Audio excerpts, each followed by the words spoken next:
Hi guys, this is Slashercon again, doing another video. This one is basically showing my most anticipated films of 2014, even though it is already well into 2014 with it being already February. But I figure, better late than never.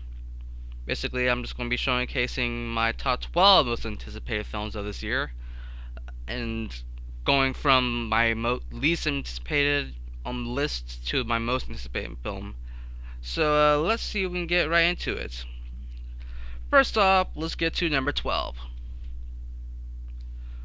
Number 13, Ninja Turtles. Yes, I am aware that a lot of people aren't exactly anticipating this movie because of how it looks and such. Mainly because of, well, the fact that Michael Bay is attached to the movie. A lot of people are already disliking that. Granted, he's not directing, but just his name being attached to it is going to make a lot of people not want to see this. As for the designs of the turtles, I actually like them.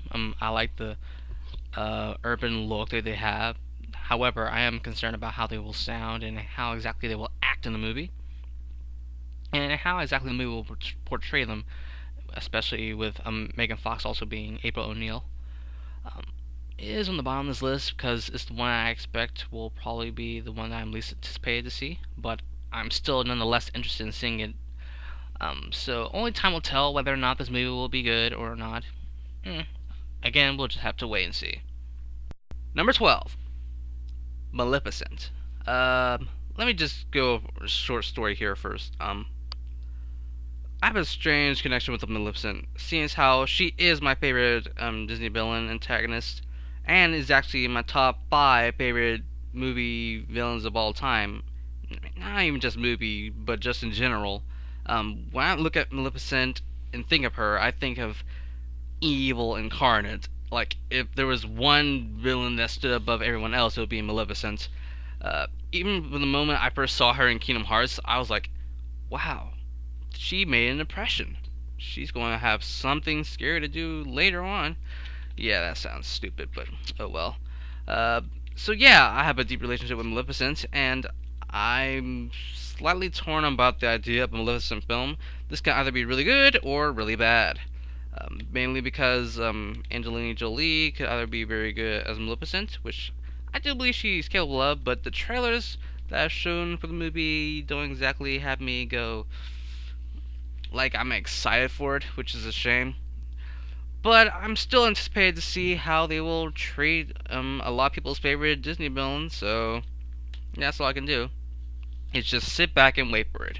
Which is, I'm going to say, for a lot of the films that have yet to come up on this list. Number 11, The Box Trolls.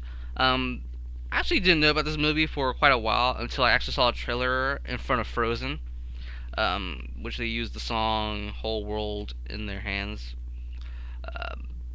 I saw a trailer for this movie, and I was like, it was by the same guys, Leica, that did Coraline and Paranorman, which I sadly have not seen either film in their entirety yet. I've seen clips and parts of those movies, but I've never seen the full-length movies themselves. But I will be getting around to seeing them, and I certainly would like to see The Box Trolls, since this seems like it could be a sleeper good movie of 2014. I mean, there's no stupid gimmicky trailer that is put in front of it like others. Even for movies that I do have interest in seeing, like the Lego movie has had not so good trailers in my opinion. But I think The Box Trolls could be a very surprise movie.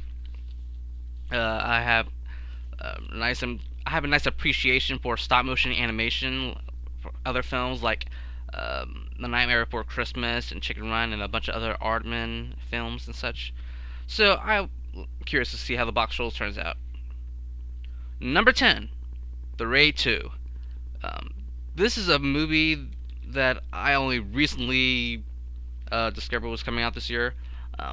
I had seen the first Raid, and I have to say that is probably the first movie where I've seen martial arts and that have made martial arts look brutal. I mean, I've watched a lot of Jackie Chan and Jet Li movies over the years, even maybe one or two Bruce Lee movies, but the martial arts that was in the Raid Redemption was absolutely brutal, and I mean brutal. overall, I also enjoyed the story. I enjoyed the whole visual style of the movie, to be honest. Though you could say that was made by a lesser-known company since it wasn't made by Hollywood, but the Raid 2's production value looks like something it could have been made in America or Hollywood specifically, which I'm very surprised about. And I certainly hope that the visual look of it isn't the only thing that's up. Like, I would like to see how things progress since the first Raid movie, and I certainly hope that the director who directed the first movie can still pull out the same magic that was done with the first movie as well. Let's go with number 9, The Wind Rises. This is yet to be Miyazaki's last movie, if I'm not mistaken. If you don't know, Miyazaki is also the same guy that you would say would be Walt Disney's equivalent in Japan, because he's made some amazing films like Spirited Away, The Secret Life of Our Yeti, Kiki's Delivery Service, Totoro, my friend Totoro, Ponyo, and a bunch of other movies. Um, I haven't seen a lot of those movies. I've only seen like maybe two. Secret Life of Our Yeti and Kiki's Delivery Service, but I highly enjoyed them, and I really enjoyed them when I watched them the first time going through, which was impressive to be honest. Uh, I certainly would like to see how The Wind Rises goes. It's probably a strange choice to be for the last film he's going to be making, but nevertheless, I am have high appreciation for this type of animation, especially when released theatrically. So, yeah, I'm going to be seeing The Wind Rises somehow, some way. Number 8, Godzilla. I'm going to be honest, I had no interest in seeing this movie until I saw the trailer. Then I was blown away by how different and how surreal and devastating that trailer was, and how it treated the world, and how everything made Godzilla seem huge. It seems like they're going back to making Godzilla this monster that's terrorizing towns and such. Um, I certainly expect this to be a step up from Roland Emmerich's Godzilla movie with Matthew Broderick, sadly. But I haven't seen a Godzilla movie in its entirety either. But I certainly hope that this is the Godzilla movie that makes me actually a fan of the character. Well, not necessarily a character. I think it would be a stretch calling Godzilla a character, but that's just my opinion on the whole matter of Godzilla. So yeah, I'm actually surprised that I'm more interested and anticipated for this movie than movies like Maleficent or The Box Trolls or The Wind Rises. And because this movie could go in so many different directions that I'm so happy that we are finally getting a movie that pays homage and tribute to Godzilla. Number 7, Guardians of the Galaxy. This is what a lot of people consider to be Marvel Studios' wild card, mainly because it's based on a team that hardly anybody has known about. He's actually pretty obscure in a lot of people's eyes in Marvel Comics. And not only that, but they have a giant talking tree and a talking raccoon that can hold guns and such. I know that would seem pretty odd to a lot of people, but I'm actually curious to see how Marvel Studios is going to be pulling this off. I mean, you got Star-Lord, Gamora, Rocket Raccoon, Drax, and Groot, all which will be played by Chris Pratt, Zoe Saldana, Bradley Cooper, and Dave Bautista, the animal, and Vin Diesel, who'll be voicing Groot, even though he only says like 3 words, if I'm not mistaken. I am Groot, or something like that. But again, I am curious to see how Marvel Studios is going to be pulling Guardians of the Galaxy off. I certainly hope that it is a good movie, both financially and critically. Though I am still a bit summed off at the parts, seeing as how I haven't even seen Thor: The Dark World yet. But yeah, that's just me again. Number 6, coincidentally, is Big Hero 6. This is another movie where this could go in a different direction. This is going to be the next movie that Disney will be releasing. Specifically, Walt Disney Animation Studios will be releasing after Frozen, which I highly enjoyed. The idea of Disney creating their own superhero movie in animation form is pretty interesting, to be honest. And not only that, but they're doing on again a superhero team that is pretty unknown compared to other teams like the X-Men or the Avengers or Fantastic Four. But whereas I a bit more skeptical on Guardians of the Galaxy compared to Big Hero 6 is because um, I'm just slightly biased towards the idea of animation and such. I'm especially excited for this movie because I'm slightly reminded of The Incredibles. Granted, that was more of a family-oriented superhero movie, specifically with all the Incredibles being family members in themselves, similar to the Fantastic Four. But the idea of Disney movie taking place over in Asia, which I am highly anticipating, and not just Asia like in old feudal times of China, such like in Mulan, but in a more modern setting with it taking place in China, or is it Japan? I think it's Japan. I'm sorry if I'm getting this wrong. I do believe the movie is taking place in Japan, but regardless, I am looking forward to Big Hero 6, and I certainly hope that, again, it does well financially and critically. Next, number 5, X-Men Days of Future Past. Again, like I said with Guardians of the Galaxy and Godzilla, this movie can either be really good or really bad. Basically, there's going to be two timelines. This movie is set to fix, quote-unquote fix, all the problems and continuity issues that have been present in the X-Men franchise ever since X-Men The Last Stand and X-Men Origins Wolverine. After that, X-Men First Class came about, and a lot more continuity issues came about. I haven't seen Wolverine as of the uploading of this video, but I do believe that there are some things that are going to be omitted in Days of Future Past that will not be in the Wolverine.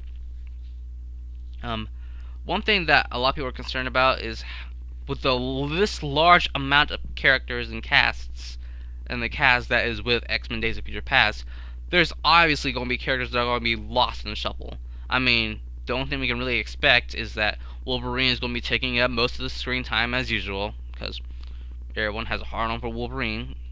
It's quite annoying, to be honest.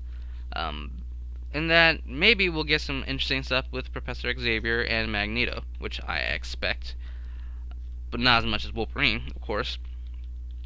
I am curious to see how much of a role Shadowcat or Kitty Pryde plays in this movie, since she did have a pretty significant role in the Days of Future Past comic arc, but I'm not exactly sure that they're going to do anything justice, seeing as how the X-Men Last Stand turned out. Then again, Bryan Singer wasn't attached to that film. Instead, he was directing the terrible Superman Returns, so we'll just have to see what happens with X-Men Days of Future Past. Number 4, How to Train Your Dragon 2. This is my most anticipated anime film of 2014. The reason being is that How to Train Your Dragon, the first movie, actually surprised me. Mainly because I expected some low-quality movie from DreamWorks, even though they had put out past movies. I mean, they had put out good movies in the past with The Prince of Egypt, Shrek, and such, and Kung Fu Panda. I was not anticipating a good movie from DreamWorks in the form of How to Train Your Dragon. The idea of How to Train Your Dragon was also nice, and the ending left me with a bittersweet taste in my mouth. Specifically, if you know what I'm talking about with Hiccup's leg. I don't really care for the TV show that's on Cartoon Network. I don't watch it. I don't know if it's good or bad or not. I just don't watch it. And if I will be watching it, I just won't be doing it immediately. However, I am anticipating the movie. The fact that the characters have aged, I like that idea. I like the idea of the movies continuing and progressing over the years, along with the audience that watched the original movie.